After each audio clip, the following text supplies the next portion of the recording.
Get your hood rat hands off the wheel before I break them. Officer Dawson ripped Alexis Ward's door open, metal shrieking as he dragged her onto the gravel shoulder. Riker shoved her forward, his palm crushing the back of her neck as he muttered, "Women like you don't belong behind the wheel of cars like this." Dawson's taser buzzed inches from her, the electric snap louder than the passing traffic. "Don't look away," he hissed, gripping her chin. "I want you to remember who owns this road." When he cocked his fist to strike, Alexis's punch connected first, sharp and explosive, freezing every witness mid-breath. None of them knew they'd just swung on a Delta Force commander. Before we go any further, comment where in the world you are watching from and make sure to subscribe, because tomorrow's story is one you don't want to miss. Commander Alexis Ward eased her SUV down the winding Georgia highway, the late afternoon sun casting long shadows through the pine trees. The drive from her mother's house usually brought her peace, a rare moment of quiet after years of classified missions. But today, something felt off. In her rearview mirror, 2 patrol cars had been following her for the past 15 minutes, hanging back just enough to make their presence known. Her trained instincts kicked in as she maintained a steady speed, hands relaxed, but ready at 10 and 2 on the steering wheel. The cruisers suddenly accelerated, their engines roaring as they split apart, one cutting in front, while the other boxed her in from behind. The lead car swerved sharply, forcing her to brake hard. Her SUV lurched to a stop on the shoulder, gravel crunching under the tires. "Keep your hands where we can see them!" Deputy Dawson's voice boomed through a megaphone. He emerged from the lead car, hand already on his holster. Deputy Riker approached from the other side, his face twisted in a sneer. Alexis lowered her window just 3 inches, enough to communicate, but maintain protection. "Is there a problem, officers?"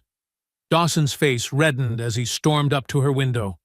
"When a woman like you drives a car this nice, it's stolen. Get out before we remove you ourselves." Her jaw tightened, but she kept her voice steady. "This is my vehicle. I have registration and— Did I ask you to talk?" Dawson grabbed her door handle, yanking it open. "Out! Now!" Years of combat training screamed at her to react, but Alexis forced herself to move slowly, deliberately. She stepped out with her hands raised slightly, her military-honed senses cataloging every detail. Dawson's aggressive stance, Riker's position behind her, the third officer now approaching from the backup car. "Face the vehicle, legs spread." Dawson grabbed her shoulder, shoving her hard against the SUV. The impact knocked the breath from her lungs. "This is unnecessary," she stated calmly. "I'm a military officer." Riker's knee slammed into her ribs, cutting off her words. "Shut your mouth. You people always have excuses." The search was nothing more than an excuse for brutality. Rough hands patted her down with intentional force, lingering inappropriately. Alexis's combat instincts flared with each violation, but she remained still, analyzing their positions, waiting. "Not so tough now, are you?" Dawson twisted her arm behind her back, pushing it up until pain shot through her shoulder. "Time to learn some respect." The third officer circled around, cracking his knuckles. "These types never learn respect until you teach it to them." Alexis felt the cold metal of a taser press against her neck. Dawson's breath was hot on her ear as he growled, "Maybe this will help the lesson stick." "You really don't want to do that," she said softly, her tone carrying a weight of absolute certainty. Dawson laughed. "Oh yeah? Watch me." The taser crackled to life. In that instant, everything changed. Before the electrodes could make contact, Alexis moved. Her elbow shot backward with crushing force, catching Dawson in the solar plexus. As he doubled over, she pivoted, using his momentum to throw him face first into the SUV's hood. Riker lunged, reaching for his baton. Alexis dropped low, sweeping his legs out with a practiced move that sent him crashing to the asphalt. The third officer charged in, but she was already moving. She caught his wild punch, redirected his energy, and sent him flipping over her hip. He landed hard, the impact driving the air from his lungs. Dawson staggered up, blood streaming from his nose. He grabbed for his weapon, but Alexis was faster. 2 precise strikes, one to his wrist, another to his knee, left him howling on the ground. Riker tried to get her in a chokehold from behind. She responded with fluid efficiency, gripping his arm and throwing her weight forward. He flew over her shoulder, landing on the hood with a heavy thud that left a deep dent in the metal. The third officer had managed to get to his feet, but the fear in his eyes showed he knew he was outmatched. He rushed her anyway, driven by desperation and wounded pride. Alexis met his charge with controlled violence, a combination of strikes that left him sprawled beside his colleagues. In less than 30 seconds, all 3 officers lay groaning on the pavement. None had managed to land a single effective blow. Alexis stood straight, her breathing calm and measured, as the sound of approaching sirens filled the air. She didn't run. She didn't hide. She stood her ground, knowing this confrontation was far from over. The wailing sirens grew louder, but she remained perfectly still, her military bearing evident in every line of her posture. Dawson tried to push himself up, spitting blood onto the asphalt. You're gonna regret this." "No," Alexis replied quietly, watching the first backup units appear on the horizon. "I'm not the one who's going to have regrets about today." The sun was sinking lower now, painting the sky in deep oranges and reds. The same Georgia highway that had promised a peaceful drive home had become a battlefield, one that would soon draw more combatants. As the sirens grew closer, Alexis stood ready, knowing that this was only the beginning of a war she never wanted but would not back down from. Lieutenant Briggs's cruiser screeched to a halt at the scene, its headlights cutting through the growing dusk. The car door slammed with enough force to make the younger officers flinch. Briggs emerged like a storm cloud, his face purple with rage as he surveyed his injured men scattered across the asphalt. "What in God's name happened here?" he bellowed, his voice echoing off the pine trees. His eyes locked onto Alexis, who stood perfectly still, her military bearing unchanged. Dawson pushed himself to his knees, still wheezing. She attacked us, Lieutenant. We were conducting a routine stop and—" "Routine?" Alexis's voice cut through the air like steel. "You dragged me from my vehicle without cause, assaulted me, and attempted to tase me." Briggs stormed toward her, his hand white-knuckled around his baton. "You shut your mouth. I've got 3 good officers down because of you." "Good officers don't assault civilians," Alexis replied evenly. The baton came whistling through the air without warning. Most people would have been caught completely off guard, but Alexis had seen the tension in his shoulder, the slight shift in his weight. She stepped inside the arc of his swing, deflecting the baton with her forearm while staying just out of his reach. Briggs snarled, launching into a series of wild strikes. Each attack met empty air as Alexis moved with practiced efficiency. She didn't attack. She simply wasn't where his baton tried to be. Her control was perfect, her movements precise. "Stand still!" Briggs roared, his face growing redder with each failed attempt. "Like your officers made me stand still." Alexis's voice remained calm, even as she redirected another blow. "While they kicked me? Searched me? Threatened me?" A small crowd had gathered on the roadside. Cell phones recorded everything, their screens glowing in the deepening twilight. Briggs noticed them, and his fury doubled. "Get those phones," he ordered. "Confiscate every device. This is an active crime scene." Officers who had arrived as backup moved toward the witnesses, but their attention kept dragging back to Alexis. They'd seen what she'd done to their colleagues. None wanted to be next. Briggs launched another attack, this time aiming for her knees. Alexis caught the baton mid-swing. For a moment, they stood locked together, his raw anger against her disciplined strength. Then she twisted, using his own momentum to send him stumbling forward. The baton clattered to the pavement. She could have ended him there. One strike to the back of his head, another to his kidney. He'd left himself completely open. Instead, she stepped back, hands raised slightly. "That's enough, Lieutenant. We both know this stop was illegal." "Illegal?" Briggs straightened up, trying to mask his heavy breathing. "The only thing illegal here is assaulting police officers. Take her down, now!" The backup officers hesitated, looking at their fallen colleagues, then at Alexis's calm stance. Fear warred with duty on their faces. "I won't resist," Alexis said clearly, keeping her hands visible. "But everyone here knows what really happened." Two officers finally approached, their movements stiff with tension. They grabbed her arms roughly, but she didn't fight as they pulled them behind her back. The handcuffs clicked shut with unnecessary force. "You're under arrest for assault on law enforcement officers, resisting arrest, and attempted murder," Briggs spat, retrieving his baton. He stepped close, his voice dropping to a whisper.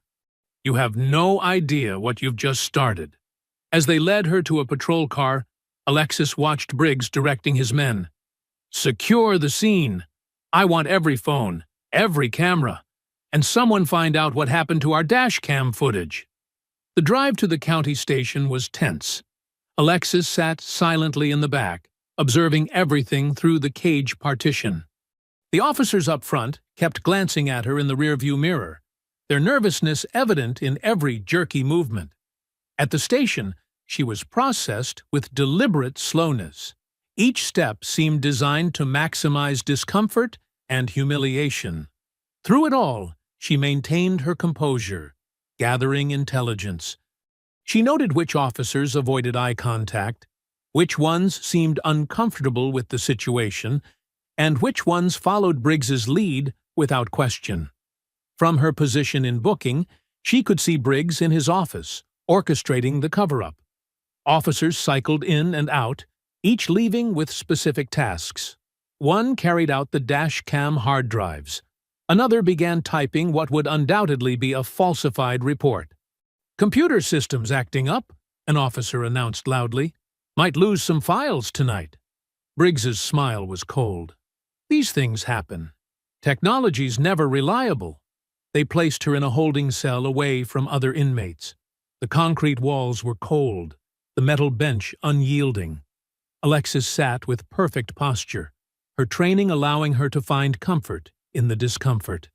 She'd survived worse conditions in far more hostile territories. Heavy footsteps approached. Briggs appeared at the bars, his face set in a smug expression. He'd regained his composure, apparently confident in his ability to control the narrative.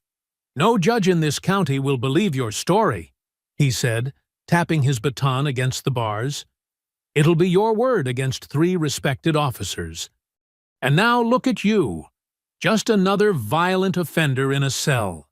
The fluorescent lights hummed overhead as 2 officers led Alexis through the booking area.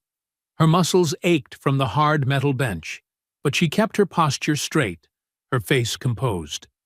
The night had been long, filled with the echoes of drunk tanks and the occasional shouts of other inmates. "Processing for release hearing," one officer announced, refusing to meet her eyes. The booking sergeant typed slowly, deliberately drawing out each click of the keyboard. Lieutenant Briggs burst through the door, a thick folder tucked under his arm. His smile was all teeth and malice. "Going nowhere just yet. Got some paperwork to file first." He slapped the folder down, spreading out multiple charge sheets. "Assault on law enforcement officers. That's 3 counts. Resisting arrest. And my personal favorite?" He held up the last form with theatrical flair. "Attempted murder." "That's absurd," Alexis said quietly, noting how several nearby officers shifted uncomfortably. "Is it?" Briggs's voice dripped with mock concern. "Officers Dawson and Riker tell a different story. How you exploded into violence during a routine stop. How you used military-style attacks that could have killed them. They're both in the hospital, by the way, thanks to you." "I want my phone call," Alexis said, "and I'm requesting legal counsel." "Oh, certainly. We're all about proper procedure here." Briggs's laugh was harsh. "Unlike some people who think they can assault officers without consequences." The phone call was brief. Within an hour, Harper Lane strode into the station, her heels clicking purposefully against the linoleum. Her sharp eyes took in everything: the officer's body language, the hastily posted duty roster changes, the way Briggs hovered near the booking desk. "I'm representing Commander Ward," Harper announced, her voice carrying. "I need to see all charging documents and incident reports immediately." Briggs tried to stare her down. "We're still processing the paperwork. These things take time." "Fascinating," Harper replied, "especially since you've already leaked details to the press. I saw the morning news segment about the dangerous veteran who attacked your officers." She turned to Alexis, speaking quietly but clearly. "This county has a history of protecting abusive officers. 8 similar incidents in the past year alone, all buried, but they've never tried to frame someone with your credentials." "The dash camera footage will clear this up," Alexis said. Harper's smile was grim. "Let me guess. Technical difficulties?" "Equipment malfunction," Briggs cut in. "Real shame. But we have 3 officers' sworn statements about her unprovoked attack." "3 identical statements, I'm sure," Harper replied. "We'll be requesting federal oversight. The pattern of civil rights violations in this department is too clear to ignore." While Harper argued with Briggs about bail conditions, Alexis observed the station's operations. She noted which officers handled evidence, which ones managed the computers, who had access to the security footage. Every detail was valuable intelligence. Through the station's windows, she could see news vans gathering. A reporter was already doing a live stand-up, gesturing toward the building. On the break room television, a local anchor read from a statement. Sources within the department described the suspect as mentally unstable, possibly suffering from PTSD.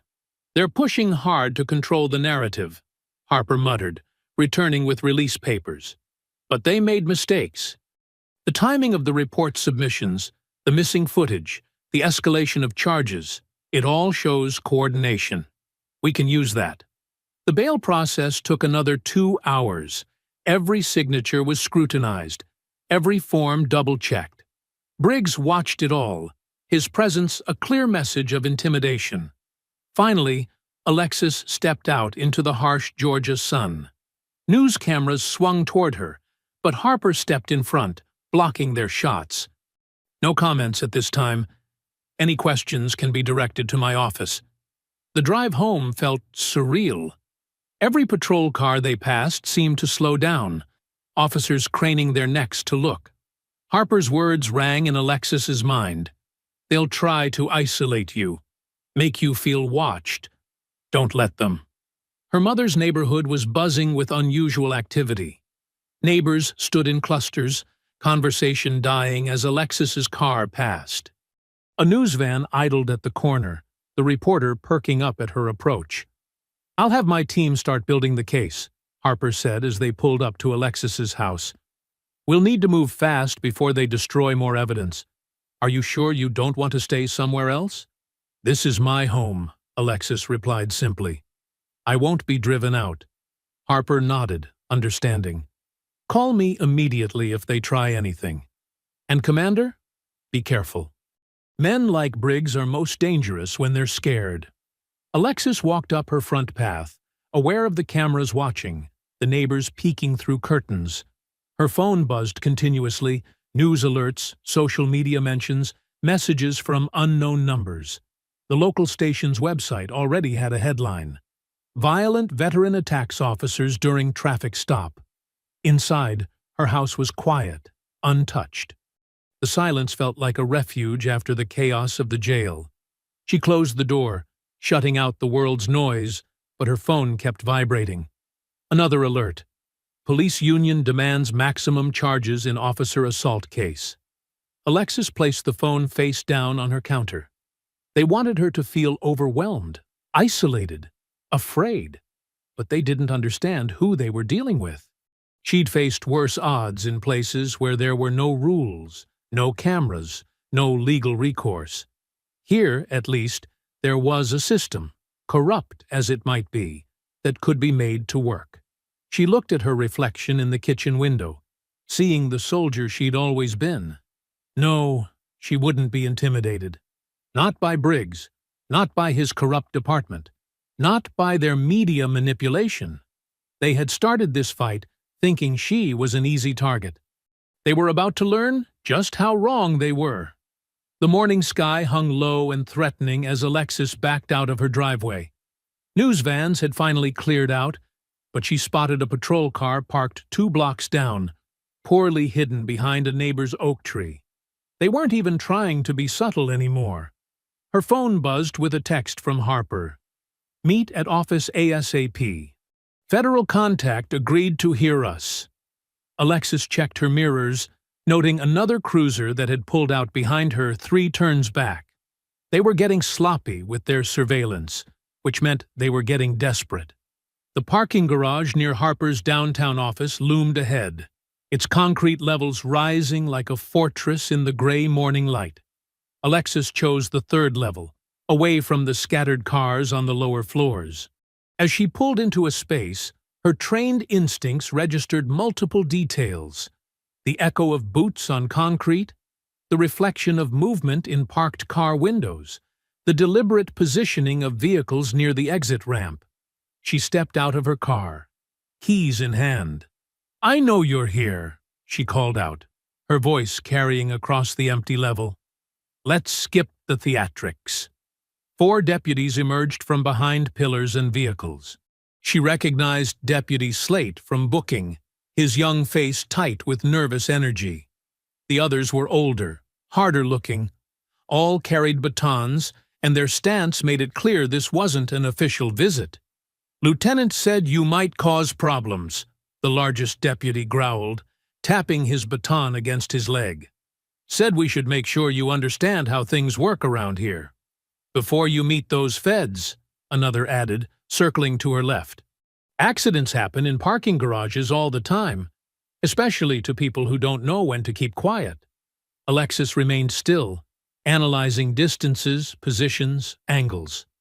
They had planned this poorly, too spread out, too focused on blocking exits rather than coordinating their attack. Amateur mistakes that would cost them. "Last chance to walk away," she offered, knowing they wouldn't take it. Slate rushed in first, eager to prove himself. His baton swing was wide, telegraphed.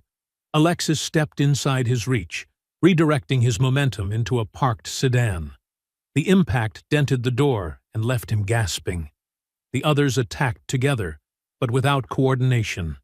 Alexis moved between concrete pillars, using the structure itself as both shield and weapon. A baton struck concrete where her head had been. She grabbed the weapon, twisting it and its wielder into another deputy's charge. They collided hard, cursing and stumbling. Alexis seized the moment to disable Slate, who was trying to stand. A precise strike to his knee dropped him back down, followed by a controlled chop to the nerve cluster in his shoulder. He crumpled, conscious but unable to rejoin the fight. "Federal assault now," one deputy snarled, drawing a taser. "You're just making it worse."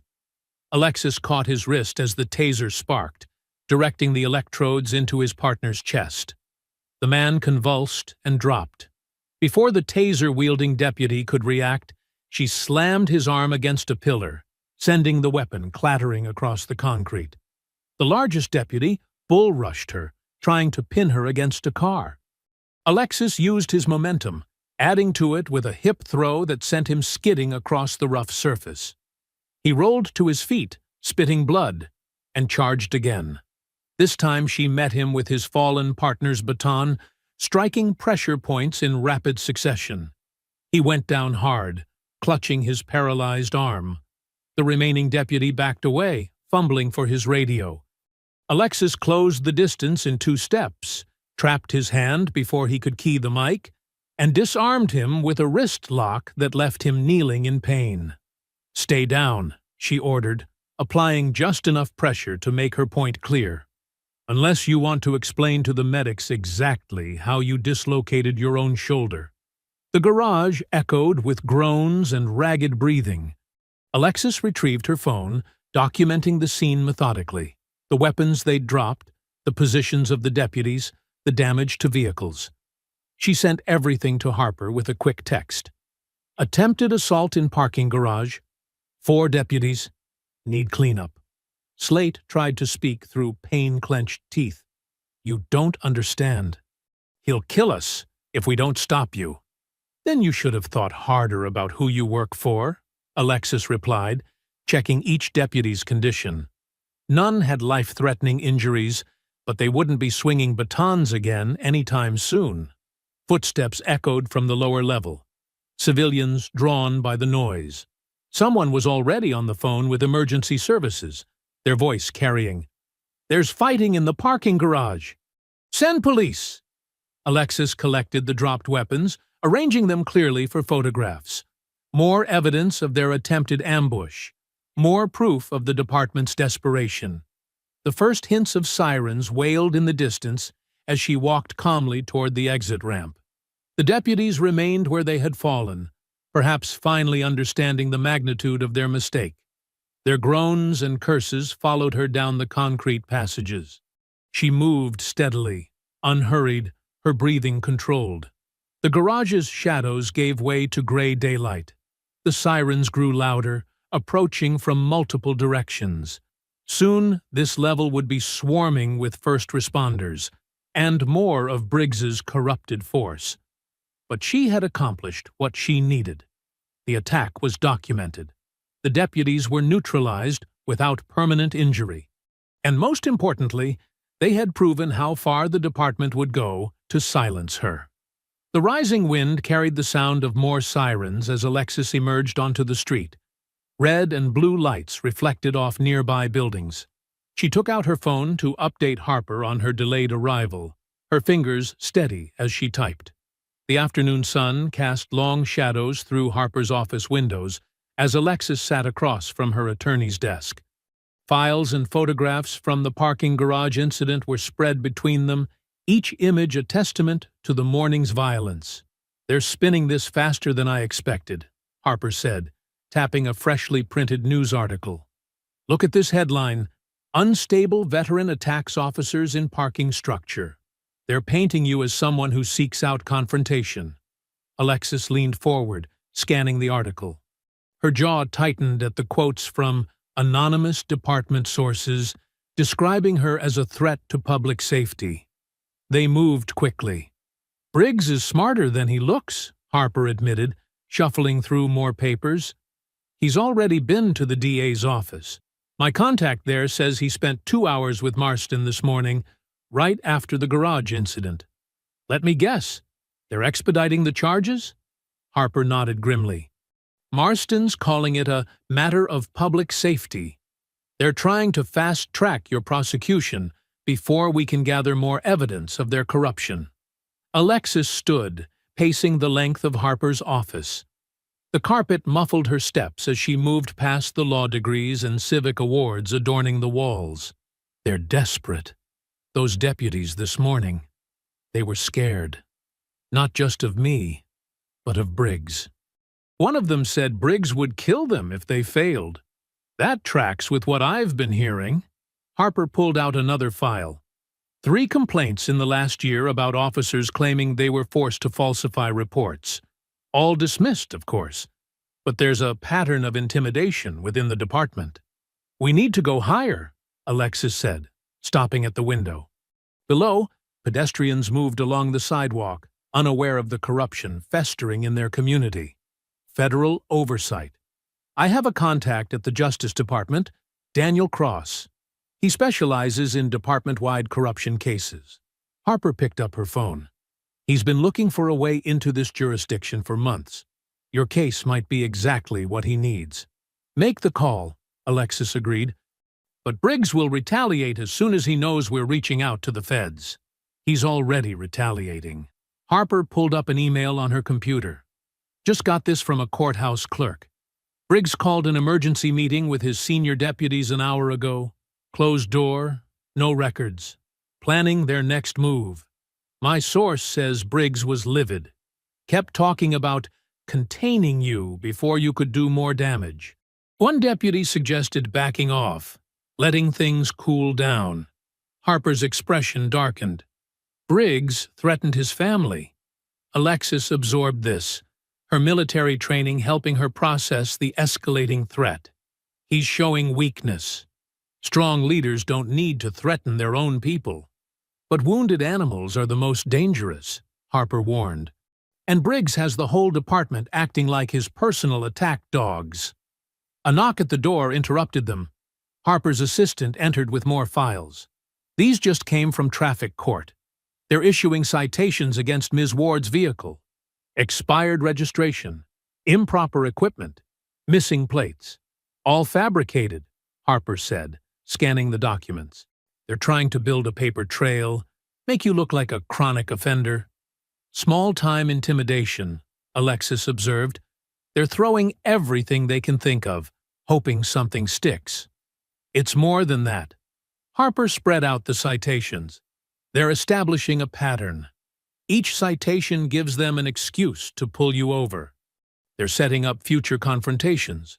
Alexis studied the papers, noting how each violation had been carefully crafted to appear legitimate. They're learning. This morning they tried brute force. Now they're using bureaucracy as a weapon. Which is why we need federal involvement immediately. Harper reached for her phone again. Cross can freeze these citations, prevent them from filing more. But we have to move fast. How long until he can get here? If I reach him today? Maybe 48 hours. But that's 2 days Briggs can use to escalate things further. Alexis nodded, already formulating contingency plans. I'll be ready. They won't catch me off guard again. There's something else. Harper hesitated, then pulled out one final document. Briggs filed a motion to revoke your bail, claiming you're a danger to his officers. Judge Whitman is reviewing it now. Whitman? Isn't he the one who golfs with Marston? Every Sunday. Harper's expression was grim. The system here is a closed loop, Alexis. They protect each other, cover for each other. Breaking that loop won't be easy. It never is. Alexis gathered her things, preparing to leave. But systems like this have weak points. We just have to find them. The drive home was tense, Alexis constantly checking her mirrors for patrol cars. But the department seemed to be keeping their distance. For now. As she pulled into her driveway, the setting sun painted her house in deep orange and shadow. The citations were taped to her front door, multiple sheets fluttering in the evening breeze. A pointed reminder that they could reach her anywhere, even here. Alexis removed them one by one, noting how official they looked, how carefully they'd been crafted to appear legitimate. Standing in her doorway, she studied her quiet street. Somewhere out there, Briggs was planning his next move. More deputies were being pressured into corruption. More innocent people were at risk of becoming targets. What had started as a simple traffic stop had evolved into something much larger. This wasn't just about defending herself anymore. It was about exposing a system that had rotted from within, about protecting a community that didn't even realize how deeply the corruption ran. The evening air grew cooler as darkness crept in. Alexis stood motionless, citations in hand, feeling the weight of the fight ahead. Dismantling an entire corrupt system wouldn't be quick or easy, but she had faced worse odds before. The neon beer signs cast a sickly glow across the parking lot of O'Malley's bar as Alexis pulled in. The sun was setting behind the building, painting the sky in deep purples and oranges. She'd chosen this time carefully. Shift change meant maximum off-duty officers would be present.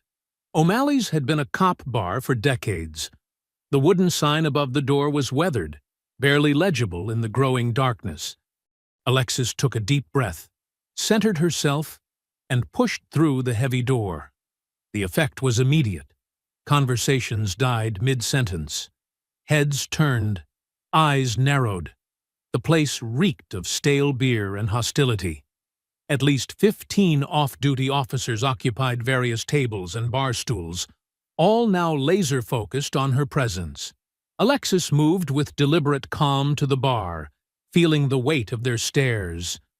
The bartender, a heavy-set man with graying temples, approached with visible reluctance. "Water," she said simply. He placed a glass in front of her without comment, then retreated to the far end of the bar, where a cluster of officers huddled, speaking in low voices. Alexis didn't turn around. She didn't need to.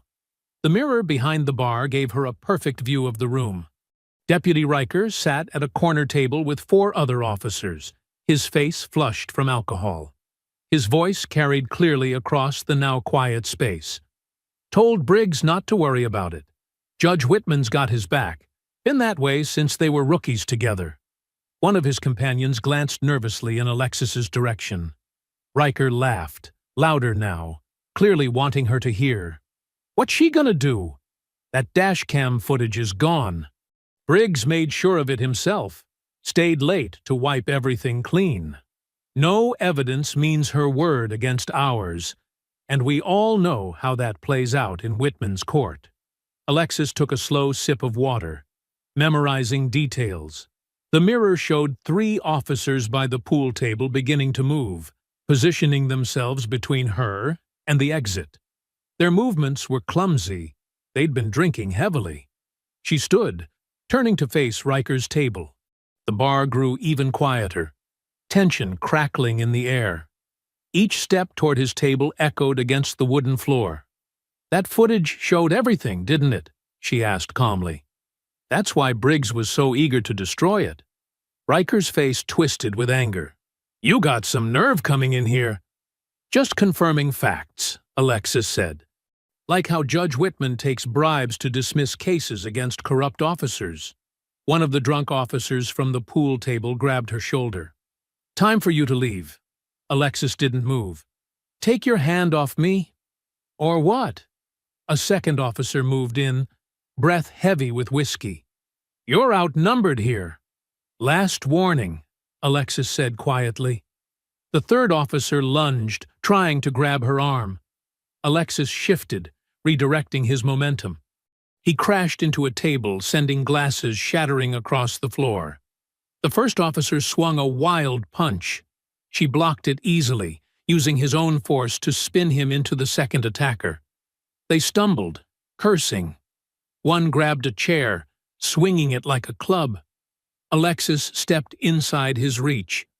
The chair splintered against the bar as she took him down with a precise strike to the solar plexus. He crumpled, gasping. The remaining officers attacked together, coordinating despite their drunkenness. Alexis moved with fluid efficiency, never wasting motion. One swing left a dent in the wall where her head had been a moment before. She countered with an elbow strike that dropped the attacker to his knees. The last officer backed away, eyes wide with fear. Behind her, she heard chairs scraping as other cops stood. But no one moved to help. They'd seen what happened to the first 3. "The footage," Alexis said, turning back to Riker. "Briggs deleted it personally?" Riker's face was pale now, the alcohol bravado gone. "You're crazy, coming here like this. Answer the question." "Yeah," he spat. He wiped everything. Security footage, too. Spent 2 hours making sure nothing survived. "Happy now?" "Extremely." Alexis surveyed the room. Several officers had phones out, recording. "Perfect. More evidence for Harper." "Anyone else want to add anything about Judge Whitman's special relationship with the department?" Silence answered her. The 3 officers she'd disabled were still on the floor, moaning softly. Behind the bartender had disappeared, probably calling for backup. "Then we're done here." She moved toward the exit, maintaining awareness of every person in the room. No one tried to stop her. They watched with a mixture of fear and fury as she reached the door. The night air felt cool against her skin as she stepped outside. Stars were beginning to appear in the darkening sky. She could hear sirens in the distance, the cavalry finally responding to the bartender's call. But they were too late. She had what she needed. Alexis pulled out her phone, already composing a message to Harper about Briggs personally destroying evidence and Judge Whitman's corruption. The pieces were falling into place. Each confrontation revealed more of their network, more proof of how deep the rot went. The bar door opened behind her. A voice called out, thick with pain and rage. "This isn't over!" She didn't bother turning around. Their threats were empty now, born of desperation and wounded pride. The real fight wasn't with drunk officers in a bar. It was with the system that protected them, the corrupt officials who enabled their behavior. Alexis got into her car, watching in the rearview mirror as more officers stumbled out of O'Malley's. They looked lost, their illusion of untouchable power shattered, along with that chair. She started the engine, already focusing on the next step. The evidence was destroyed, but now she had witnesses who'd admitted to its destruction. It wasn't ideal, but Harper would know how to use it.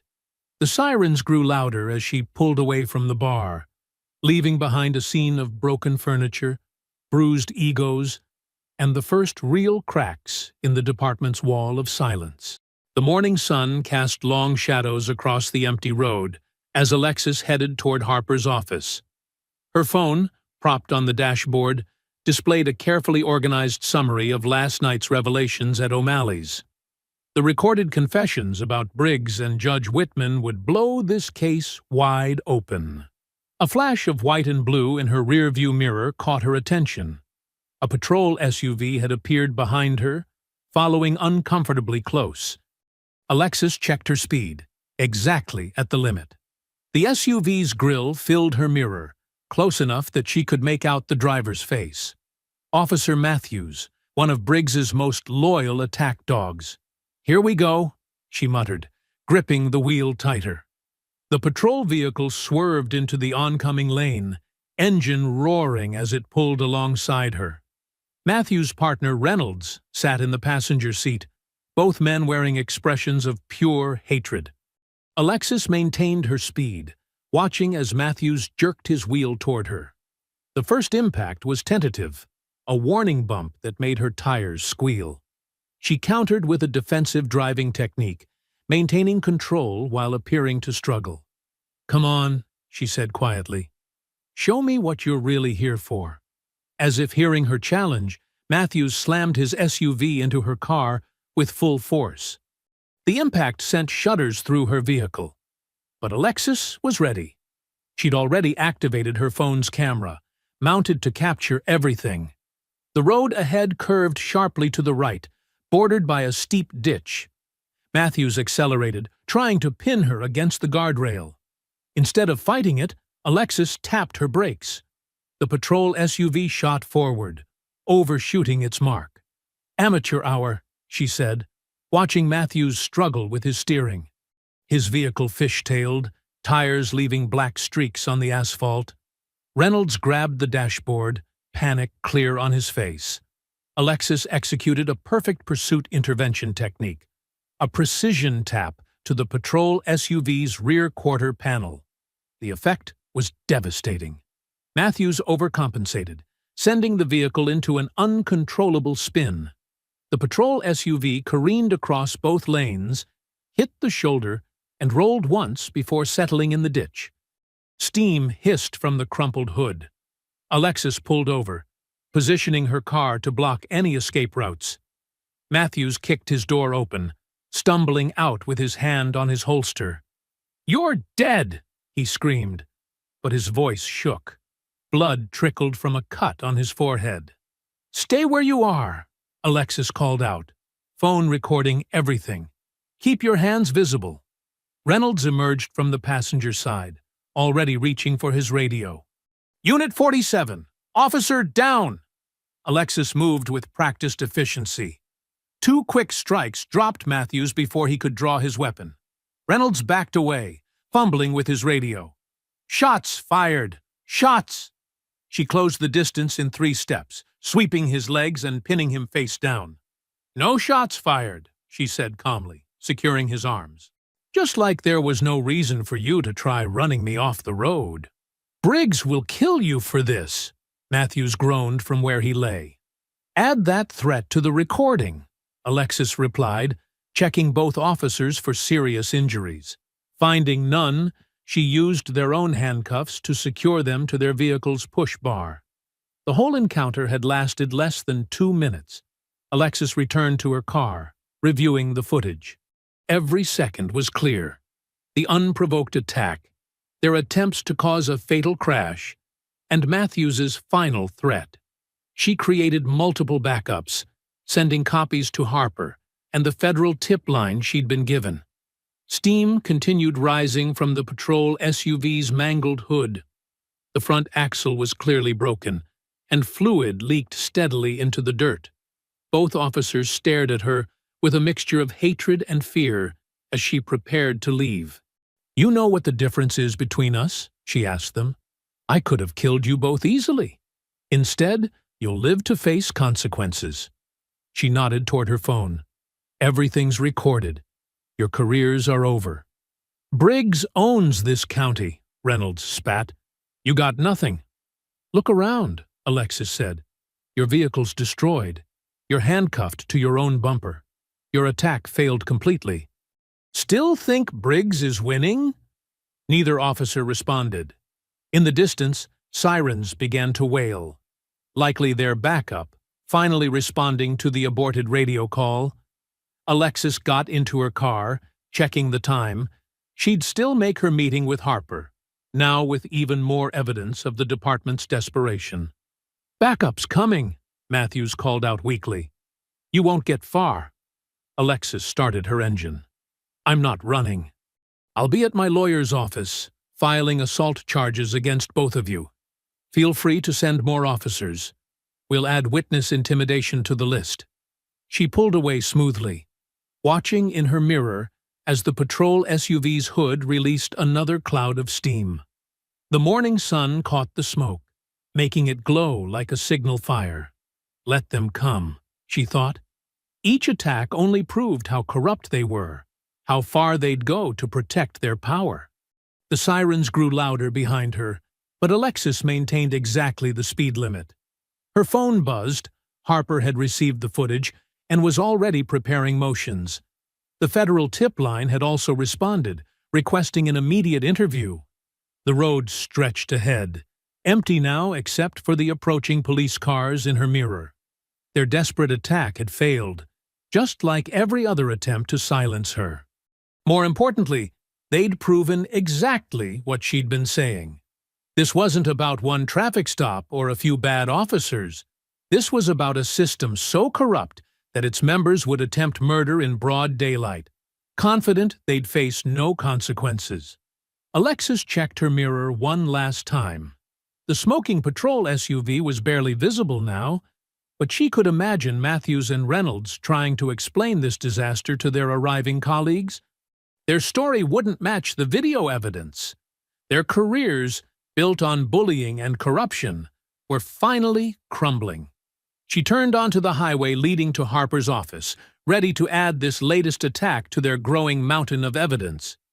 Behind her, more sirens joined the chorus, the sound of a corrupt system in its death throes, lashing out with increasing desperation. Sunlight streamed through the windows of Harper's downtown office as Alexis spread printouts, photos, and video files across the conference table. Her morning confrontation with Matthews and Reynolds had left her jacket dusty, but she hadn't taken time to change. This evidence needed to be organized immediately. "They're getting bolder," Harper said, examining stills from the patrol SUV attack. Attempting murder in broad daylight? Briggs must be desperate. Alexis nodded, pulling up the bar footage on her laptop. Listen to this part again. She played a clip of Riker's drunken boasting about Judge Whitman's connection to Briggs. The audio was clear, despite the background noise. That's the missing link we needed, Harper said, making notes. Proves the corruption goes beyond the department. She paused as someone knocked on the office door. That should be our federal contact. Investigator Daniel Cross entered, his suit crisp despite the Georgia heat. He carried a thick folder and wore an expression of controlled anger. Commander Ward, he said, extending his hand. I've spent the morning reviewing your evidence. I apologize it took a murder attempt to get our attention. Just call me Alexis, she replied, studying his face for any sign of departmental loyalty. She found none, just professional determination. I've opened an official inquiry, Cross said, laying out his own files. Your documentation is exceptional. Military precision in the notes, multiple camera angles, clear chain of evidence. He tapped the photos of her original traffic stop injuries. But it's the pattern that concerns me most. This isn't random brutality. It's systematic. Harper pulled up more files on her computer. We've identified similar cases going back 5 years, all involving Lieutenant Briggs or officers under his command, all targeting black drivers, all with mysteriously missing evidence. Except this time, Alexis added, they picked someone who could fight back and knew how to document everything. Cross nodded grimly. My team visited the station this morning. The panic was immediate. Several officers suddenly requested vacation time. Others started shredding files until we stopped them. Briggs was there? Harper asked. Left as soon as he saw our badges, but not before we secured the computer systems. Cross opened his folder, revealing screenshots of internal emails. Your traffic stop wasn't spontaneous, Commander. They tracked your vehicle for days, planning the confrontation. Briggs personally selected the officers involved. Alexis felt her jaw tighten. Because I'm black and drive a nice car? Partially, but also because they'd observed you visiting your mother. They assumed having family in their jurisdiction would make you vulnerable to pressure. Cross's expression hardened. They've used similar tactics before, threatening relatives to force victims into silence. Not this time, Alexis said quietly, her voice carrying absolute certainty. Harper's phone buzzed. She checked it and frowned. Briggs is already responding to the federal presence. He's called an emergency press conference for this afternoon. Let me guess, Alexis said. More claims about my military aggression issues? Worse, Harper replied. He's trying to paint you as a domestic terrorist. Says your combat training makes you a threat to public safety. She showed them the press release. He's demanding federal authorities arrest you, not investigate him. Cross shook his head. Classic deflection. But it won't work. We have his departmental emails discussing how to provoke you into a reaction. He wanted violence. He just didn't expect you'd survive it and document everything. They spent the next hour reviewing evidence for the preliminary hearing. Cross confirmed the federal investigation would take precedence over local charges, effectively neutralizing Judge Whitman's influence. Every new piece of evidence revealed deeper corruption, falsified reports, missing dashcam footage, coordinated harassment campaigns against other victims. The roadside attack this morning was sloppy, Cross noted, watching the video again. They're unraveling, making mistakes, which makes them more dangerous, Alexis said. Men like Briggs would rather destroy everything than lose control. Harper's assistant interrupted with more news. Multiple deputies had walked off the job, refusing to follow Briggs's increasingly erratic orders. Others were calling the federal tip line, offering to testify about years of misconduct. The thin blue line is cracking, Cross said. Once officers realize federal charges are possible, loyalty to Briggs becomes a liability. He won't accept that, Harper warned. His whole identity is built on power, on being untouchable. Then we make sure every attack backfires, Alexis said firmly. Every threat becomes evidence. Every attempt to silence us proves our case. They prepared for the preliminary hearing, scheduled for the following week. Harper organized witness statements from other victims. Cross added federal charges to the growing list of violations. Alexis provided tactical analysis of each confrontation, proving the escalating pattern of violence. One concern, Cross said as they finished. Briggs still has supporters in the department. They're watching your movements, logging your contacts. Standard intimidation tactics. Let them watch, Alexis replied. Every surveillance attempt is another civil rights violation to document. The meeting concluded with a clear strategy. Harper would handle legal proceedings, while Cross expanded the federal investigation. Alexis would continue gathering evidence while maintaining her defensive posture against further attacks. Stay alert, Cross advised as they prepared to leave. Briggs is the type to take this personally. His power structure is crumbling, and he knows it. Alexis gathered her files, noting how the evidence now filled multiple boxes. Each attempt to silence her had only made their case stronger. The very tactics meant to protect their corruption were exposing it instead. Harper walked her to the elevator. We'll need you back tomorrow to prepare for depositions. My security team can escort you. I'll be fine, Alexis assured her. They've learned direct confrontation doesn't work. The elevator opened to the lobby, its mirrored walls reflecting her determined expression. Through the glass doors, she could see the street clearly. An unmarked Crown Victoria sat across the intersection, its occupants poorly concealing their surveillance. Alexis straightened her jacket, checking that her phone was still recording. Let them watch, she thought. Let them see what real strength looks like. Every moment they spent monitoring her was another moment their corrupt system weakened. The department's desperation was becoming more obvious with each passing hour.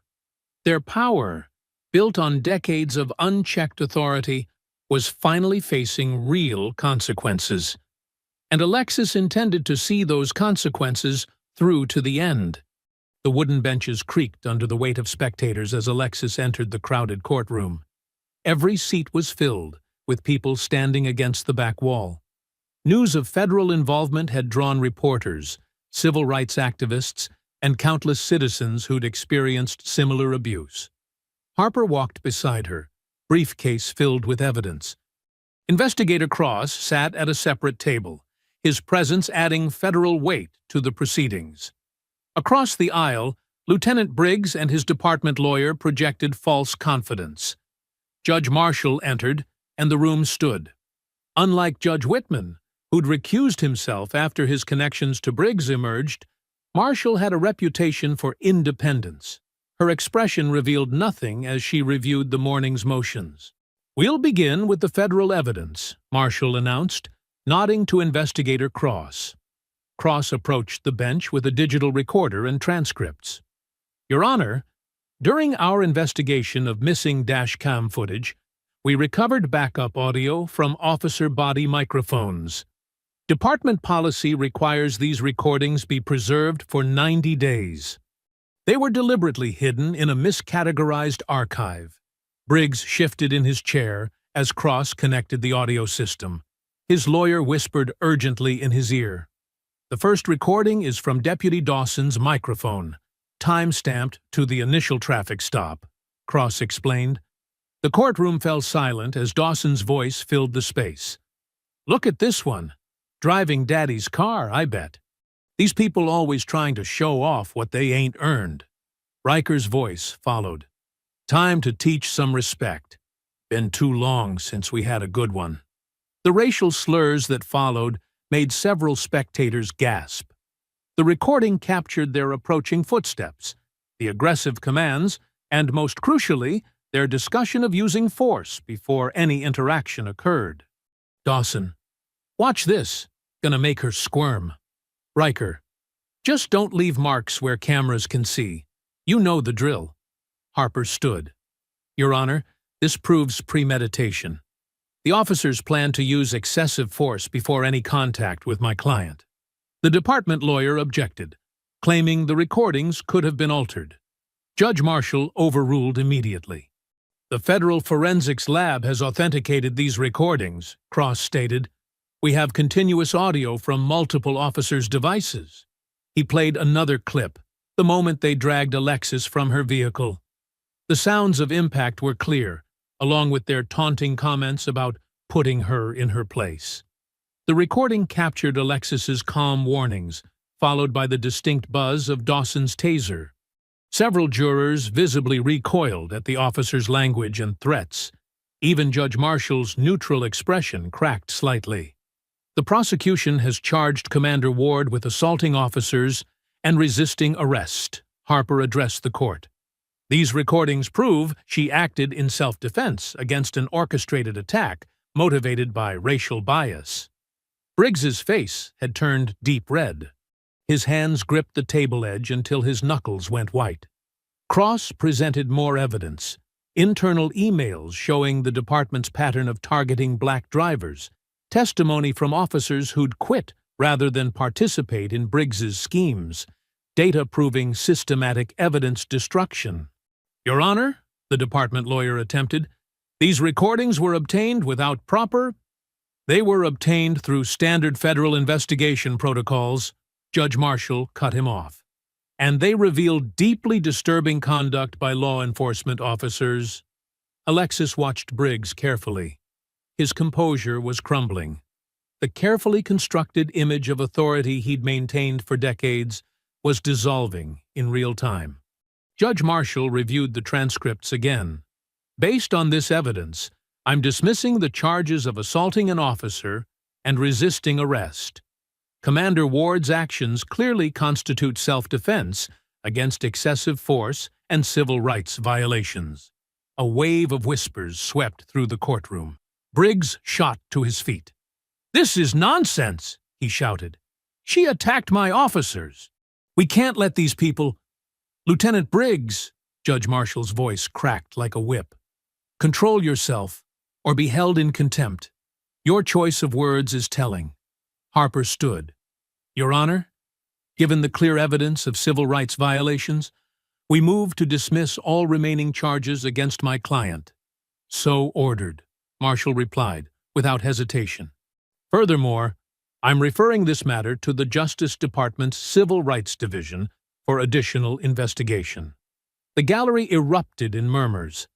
Years of unchecked abuse were finally facing consequences. Alexis remained composed, but inside she felt the first real relief since that night on the highway. Briggs stormed out, shouldering past reporters. His lawyer trailed behind, already distancing himself from the collapse. "Commander," Judge Marshall addressed her directly, "I apologize for the ordeal you've endured. This court failed in its duty to protect citizens from abuse of power." Alexis nodded respectfully. "Thank you, Your Honor." After the judge departed, well-wishers surrounded Alexis and Harper. Cross joined them, his usually stern expression softened slightly. "This is just the beginning," he said quietly. "The federal investigation will continue. More victims are coming forward." "Good," Alexis replied. "The whole system needs exposure." They made their way through the courthouse halls, past cameras and microphones. Harper handled the press questions while Alexis moved steadily toward the exit. The noon sun felt warm and cleansing as she stepped outside. For the first time since the traffic stop, she felt the weight lifting. Not gone entirely. There would be more battles ahead. But the momentum had shifted. Truth was finally breaking through decades of silence and intimidation. Standing on the courthouse steps, Alexis watched citizens gathering, sharing stories of their own encounters with departmental abuse. Each person who spoke up added another crack to the wall of impunity Briggs had built. Harper joined her outside. The judge's ruling opens the door for civil suits. Other victims can now come forward with solid legal precedent. Alexis nodded, feeling the warm breeze and watching more community members arrive to show support. The system's power had always depended on isolation, making each victim feel alone and helpless. That isolation was breaking down, replaced by unity and determination. The sunset painted long shadows across Alexis's driveway as she pulled in, her shoulders finally relaxing after weeks of tension. The courthouse victory felt substantial, like the first real crack in Briggs's armor. She collected her jacket and briefcase, allowing herself a small smile. Inside, she kicked off her shoes and poured a glass of water, replaying Judge Marshall's words. The validation felt good, but more importantly, it opened doors for others to come forward. Maybe the system could change, even if slowly. Her phone buzzed, her mother's number lighting up the screen, but it wasn't her mother's voice that came through. It was her neighbor, Mrs. Taylor, speaking in panicked tones. "Alexis, they're here! 4 patrol cars! They're going into your mama's house right now." The glass slipped from Alexis's hand, shattering on the kitchen tile. "What? Who's there?" "The sheriff's department. They're saying something about obstruction charges, evidence tampering. Your mama was just sitting on her porch. They're being so rough with her." Alexis was already moving, grabbing her keys. "Call Harper's office. Tell them exactly what's happening. I'm on my way." She hadn't made it to her car when her phone exploded with notifications. News alerts, text messages, social media tags, all carrying variations of the same headline. Delta Force commander's violent past exposed. Questions about mental stability. Her hands went cold as she opened the first link. There was her service photo, alongside carefully selected mission details that had been twisted to paint her as unstable and dangerous. Classified information about her counterterrorism work had been leaked and deliberately misrepresented. The article quoted anonymous department sources describing her as trained in lethal tactics and potentially unstable from combat stress. They'd even dug up the names of teammates she'd lost, using their deaths to suggest she harbored deep-seated rage issues. Her phone rang again. Harper this time. "They're crucifying you on every channel," Harper said, without preamble. Briggs must have connections in military intelligence. This leak came from somewhere high up. "They have my mother." Alexis's voice was tight. 4 patrol cars at her house. "I know. I've got people heading there now. But Alexis, this is coordinated. They're trying to destroy your credibility before—" A loud knocking interrupted them. Through her window, Alexis saw camera crews assembling on her lawn. News vans were double parking along her quiet street. "They're here too," she told Harper. "Don't engage. Don't answer anything. They're trying to provoke a reaction they can use against you." The knocking became pounding. Camera flashes strobed through her windows as reporters pressed against the glass, shouting questions. "Commander Ward! Is it true you were discharged for excessive force? Did your combat experience make you attack those officers? Are you currently under psychiatric care?" Alexis moved away from the windows, her tactical training kicking in as she assessed sightlines and vulnerabilities. The house felt suddenly exposed, like a target under a spotlight. Her phone lit up with another call. Mrs. Taylor again. "They put her in handcuffs, Alexis." "Your mama's crying, but they won't let me near her. They're saying she destroyed evidence, but she ain't done nothing." Alexis's hands clenched. "Is she hurt?" They grabbed her arms so rough. She kept asking for her heart medicine, but they wouldn't let her get it. "Stay with her if you can. I'm sending my lawyer." More pounding at her door, more shouted questions. Her phone buzzed constantly with news alerts, each headline worse than the last. "Decorated commander or dangerous vigilante. Violence follows. Ward, pattern of aggressive incidents. Sources, Ward's unit suffered heavy losses under her command." She moved through her darkening house, switching off lights to make it harder for cameras to see inside. The reporter's questions became more pointed, more provocative. Did losing your team make you snap? Were the officers right to fear for their safety? Should someone with your training be allowed to live freely? Alexis's phone buzzed with a text from Harper. Your mother's being processed at county jail. Briggs himself signed the warrant. Working on bail now. Another text followed. Warning. They're painting you as unstable. Want you to react badly. Don't give them anything. Alexis sank onto her couch in the darkness, feeling the walls closing in. Everything she'd built, every sacrifice she'd made. Briggs was twisting it all into ammunition. Her service, her losses, her dedication to protecting others. He'd turned them into weapons against her. The reporters outside kept shouting, their questions designed to wound.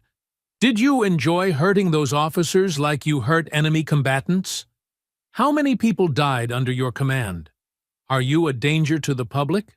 She thought of her mother, terrified and alone in a jail cell. Denied her medication.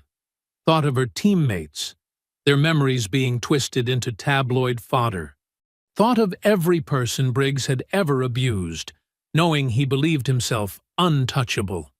The darkness felt heavy as Alexis sat motionless, letting the truth settle in her chest. The system wouldn't stop. It would keep coming, keep hurting people she loved, keep twisting reality until she was destroyed. Unless she destroyed it first. The camera flashes continued outside, lighting up her living room in harsh bursts. But Alexis barely noticed them now. Her mind was already shifting, analyzing patterns and weaknesses, identifying pressure points in Briggs's network of corruption. She'd tried playing defense, tried working within the system. That approach had just put her mother in jail and turned her service into a scandal. The darkness wrapped around her like a tactical cloak as she sat absolutely still, letting the rage focus her thoughts into cold precision. She'd fought against systemic evil before. She knew how to dismantle hostile networks, and she'd never lost when the mission truly mattered.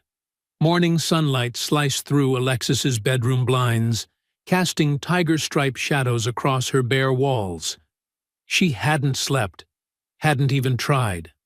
The night had been spent processing intel, mapping connections, identifying weak points in Briggs's network. Her mother was still in custody, denied bail on obviously trumped-up charges. The media circus continued outside, though the crowd had thinned to just 2 persistent news vans. Their presence didn't matter anymore. She was done playing defense.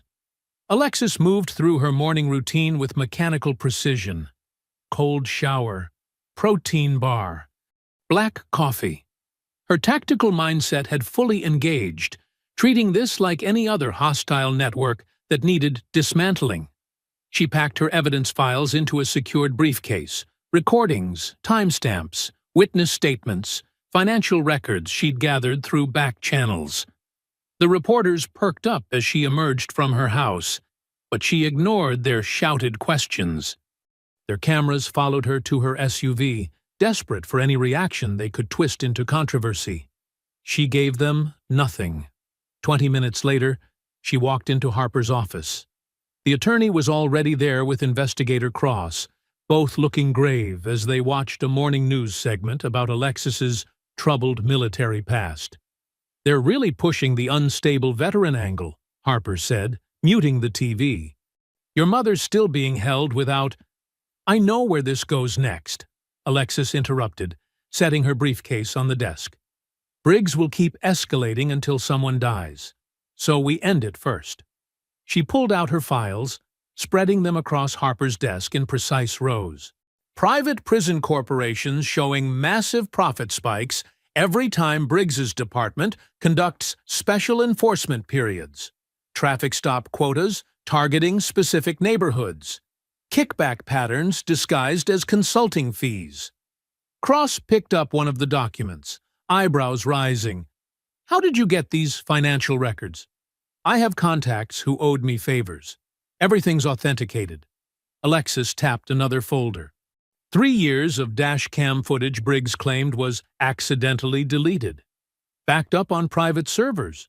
Shows a clear pattern of targeted harassment and excessive force. Harper leaned forward. "This is exactly what we need.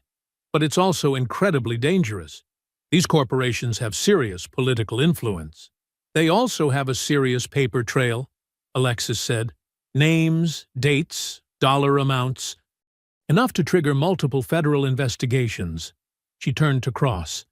"That's where you come in." The investigator nodded slowly, still scanning the documents. This level of coordination between law enforcement and private prisons, it's systemic corruption.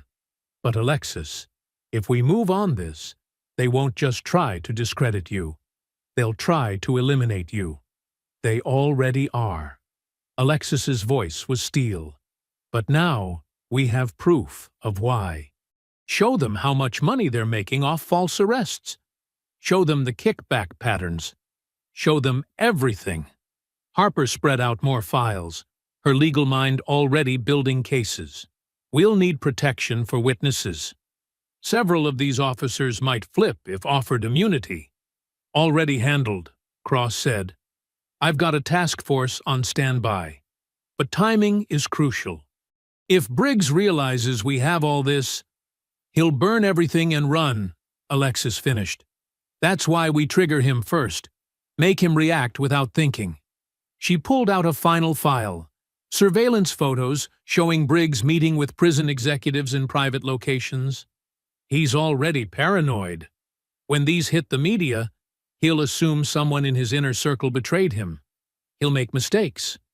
Harper looked concerned. "He'll also become more dangerous. You're literally threatening his entire power structure." "Good." Alexis's voice was cold. "Let him feel threatened. Let him gather his most loyal thugs. Let him think he can still solve this with force." She checked her watch. "In fact, he's probably already planning something." Cross straightened. "You think he'll make a direct move against you?" "I'm counting on it. But this time, we control where and when." Alexis pointed to a map showing an abandoned impound lot on the edge of town. "It's isolated, no civilians, limited escape routes, and our surveillance shows his deputies using it for unauthorized meetings."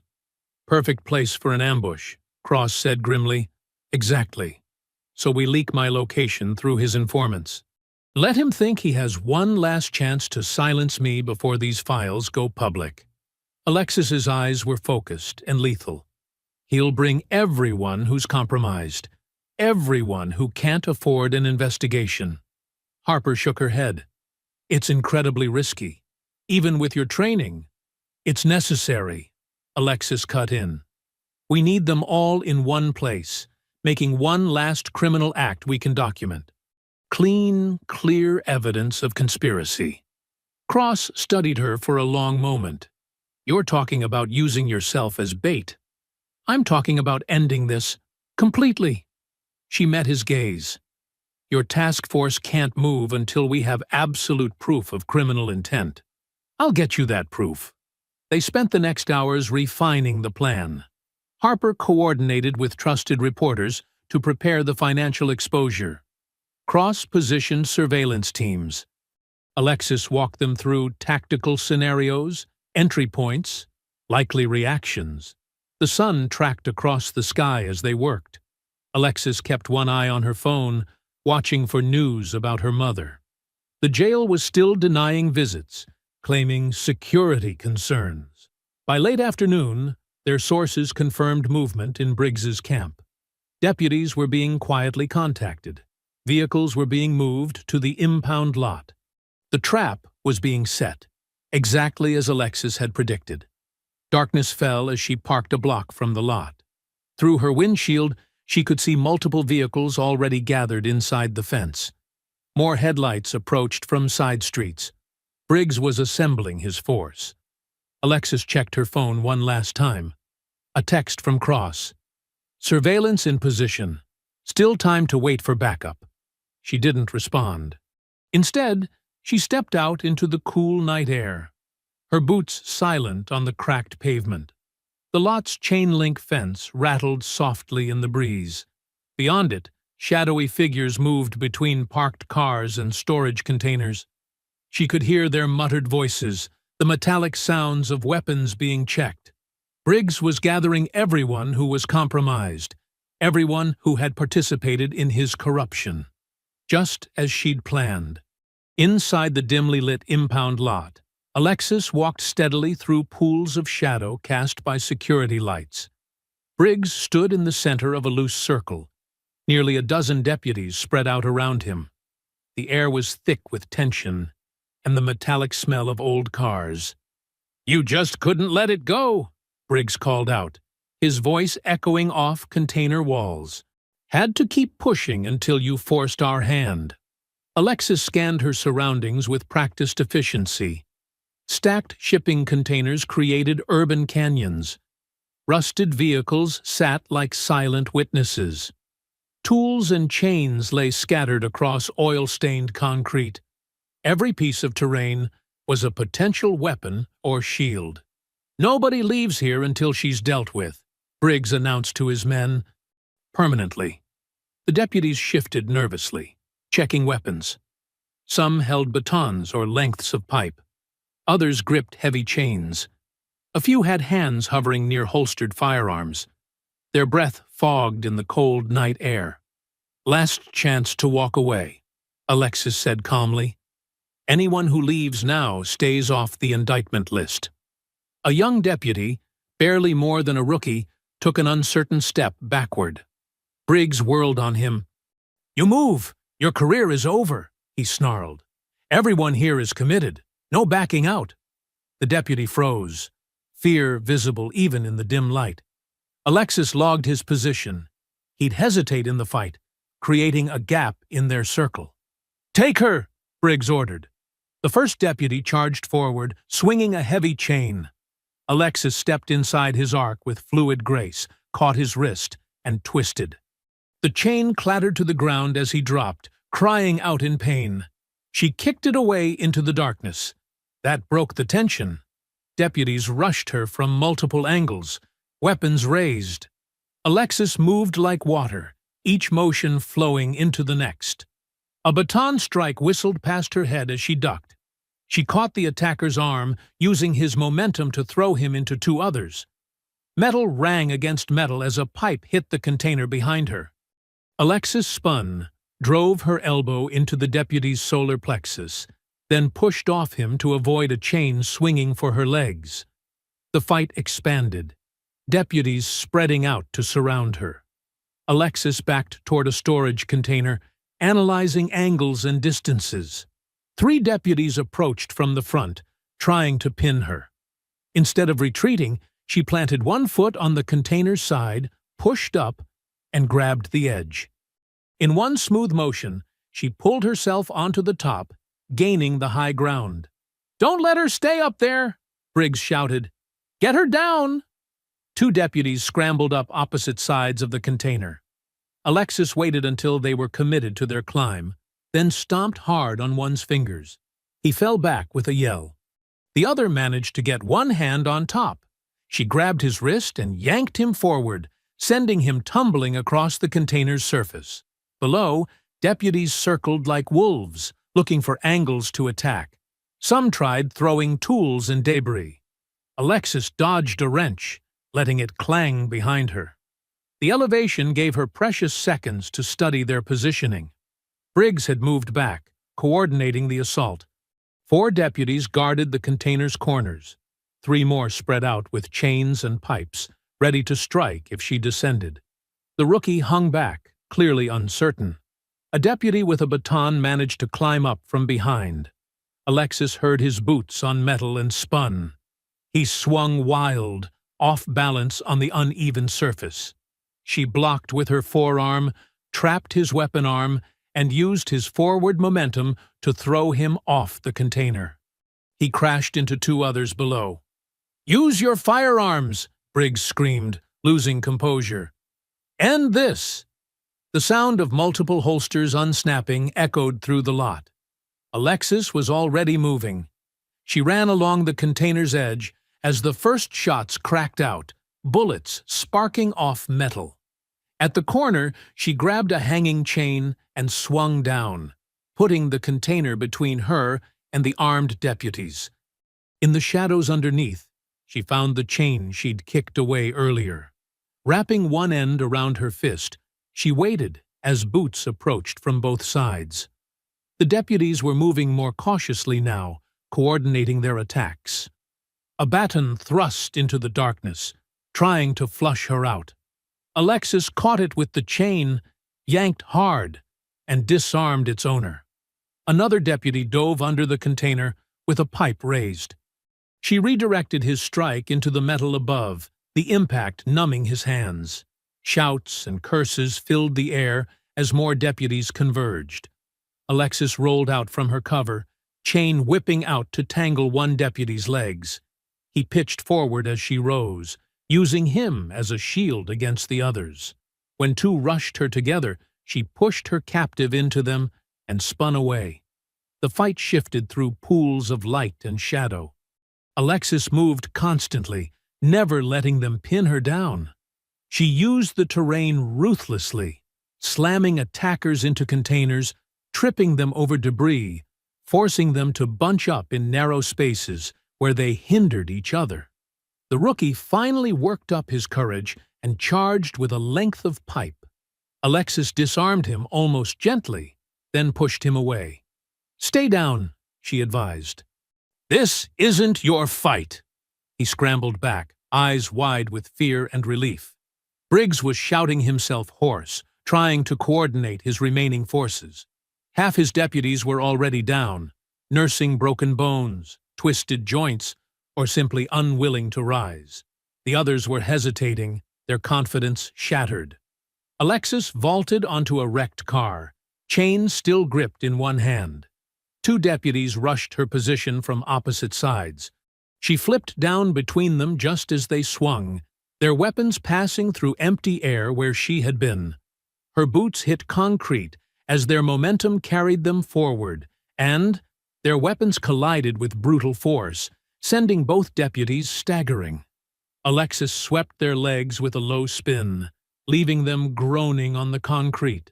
She rolled to her feet in the center of the impound lot, where flickering floodlights cast shifting shadows across 8 remaining deputies. "Form up!" Briggs bellowed from behind his men.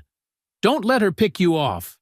The deputies moved into a loose semicircle, brandishing an array of weapons. 2 held service pistols at low ready. 3 gripped metal pipes, or batons. Another pair had heavy chains, and one clutched a length of rebar torn from construction debris. Alexis's breath came steady despite the exertion. Her eyes tracked each opponent, measuring distances and angles. A broken side mirror from a wrecked car glinted by her foot. She kicked it up casually, catching it by the plastic backing. "Last warning," she called out. "Drop your weapons and walk away." One deputy with a pistol fired without warning. Alexis was already moving, the mirror flashing up to catch the muzzle flash. The bullet sparked off the glass, fragmenting harmlessly. Before he could adjust his aim, she flung the mirror shard like a throwing star. It sliced across his hand, making him drop the gun with a yelp. 2 chain-wielding deputies attacked from opposite sides, trying to tangle her limbs. Alexis dropped and rolled as metal links whistled overhead. She came up with a length of rebar, blocked one chain wrap, and trapped the other against the ground. A sharp tug pulled both deputies off balance. "Behind you!" Briggs shouted. A baton swung for her head. Alexis brought the rebar up in a precise block. The impact shattered the wooden baton, sending splinters flying. She reversed her grip and drove the rebar's end into the deputy's chest, knocking him back, gasping. The second gunman tried to circle for a clear shot. Alexis grabbed the nearest deputy and threw him bodily through a car's windshield. The glass exploded outward, forcing the gunman to shield his eyes. She closed the distance in that split second, stripped his weapon, and cracked the grip across his jaw. "She's not human!" someone shouted. "Shut up and fight!" Briggs roared. The remaining deputies attacked as one, desperation making them reckless. Alexis moved through their assault like water through rocks. A pipe glanced off her shoulder. She caught it, twisted, and sent its wielder sprawling. A chain wrapped her forearm. She yanked its owner into a knee strike that left him retching. Every movement was precise, controlled, but relentless. She used their own weapons against them, turned their attacks into openings. A deputy swung high with rebar. She ducked under, caught his wrist, and guided the metal bar into another attacker's knee. Both went down screaming. The fight spread across the lot as deputies stumbled back, tried to regroup, then charged again.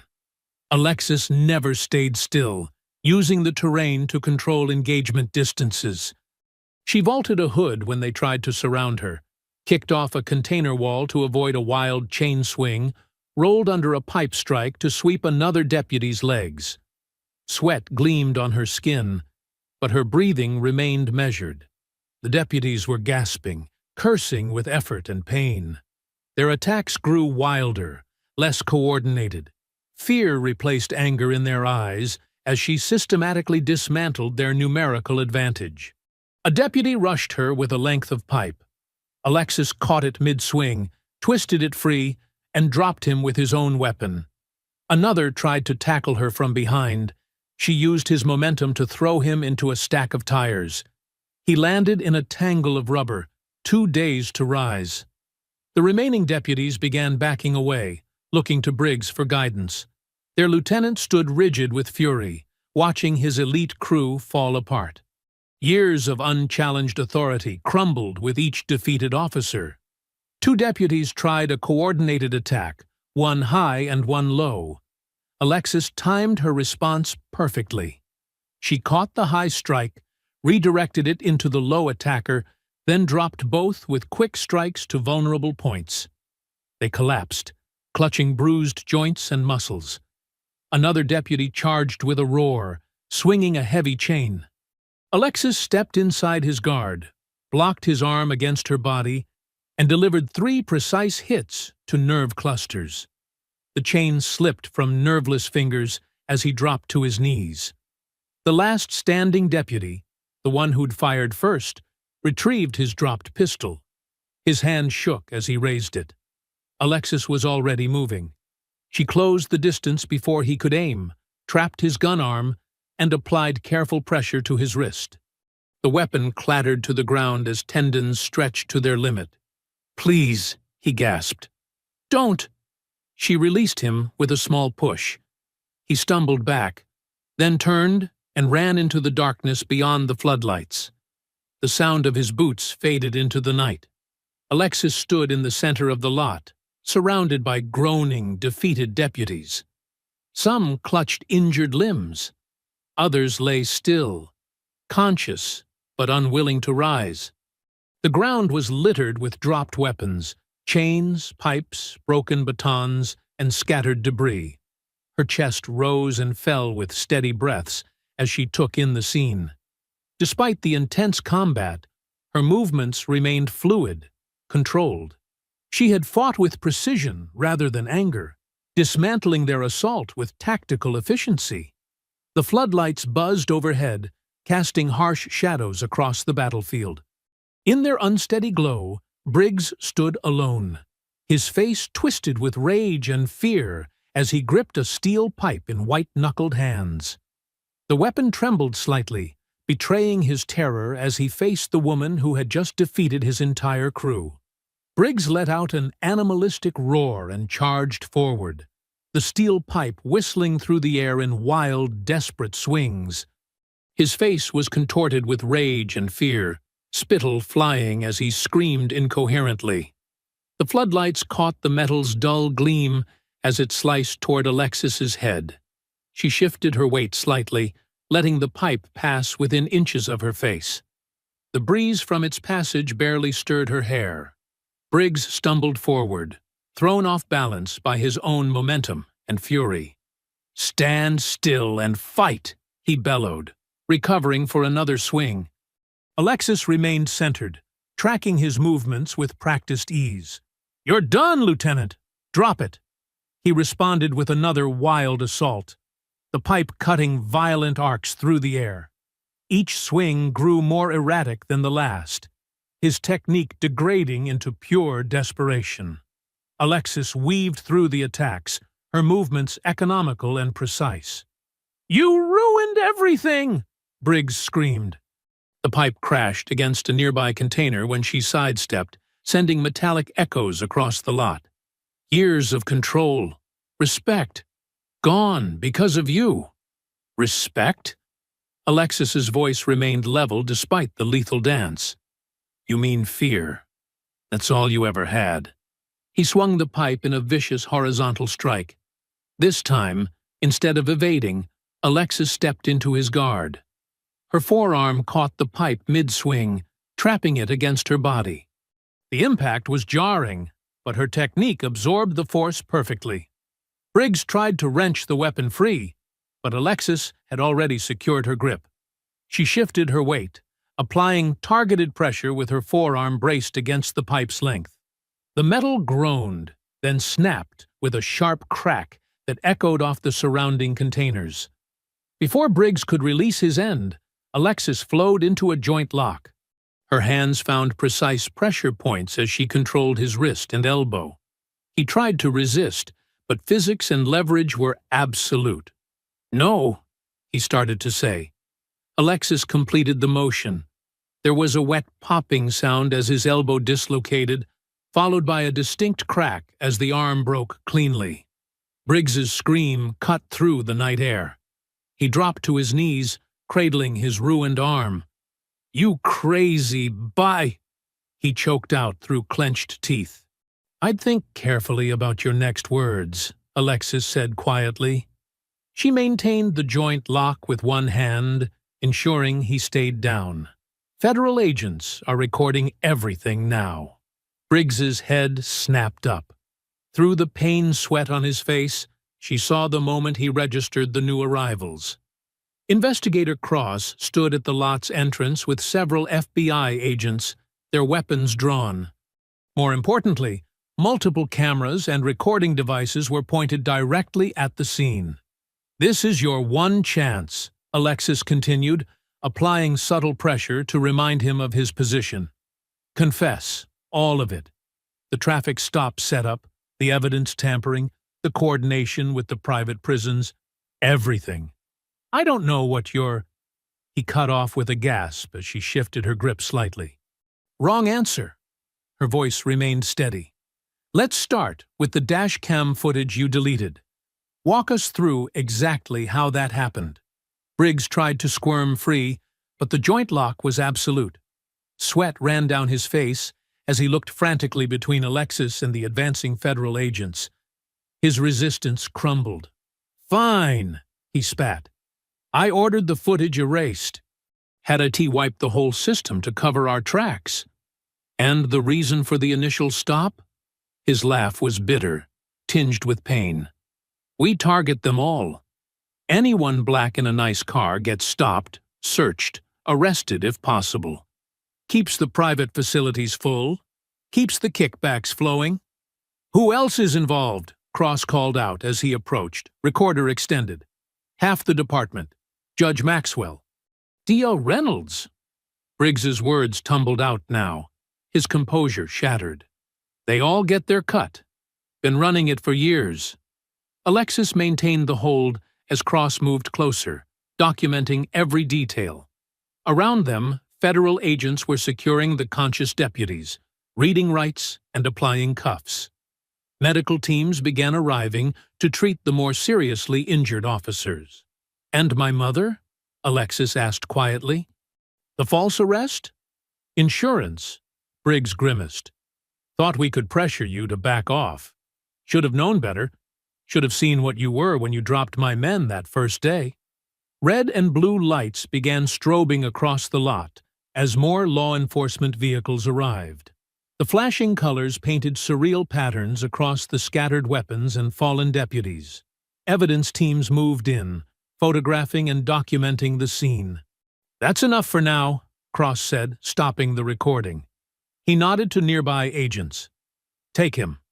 Two FBI agents approached with cuffs. Alexis released the joint lock smoothly, stepping back as they secured Briggs. He swayed on his knees, pale and sweating, as they recited his rights. "This isn't over," he snarled as they pulled him to his feet. "You have no idea who you're dealing with." "Actually," Cross said, "we have exactly what we need. Your confession, plus the evidence we've gathered, your entire network is done." They began leading Briggs away. His composure cracked completely as the reality of his situation hit home.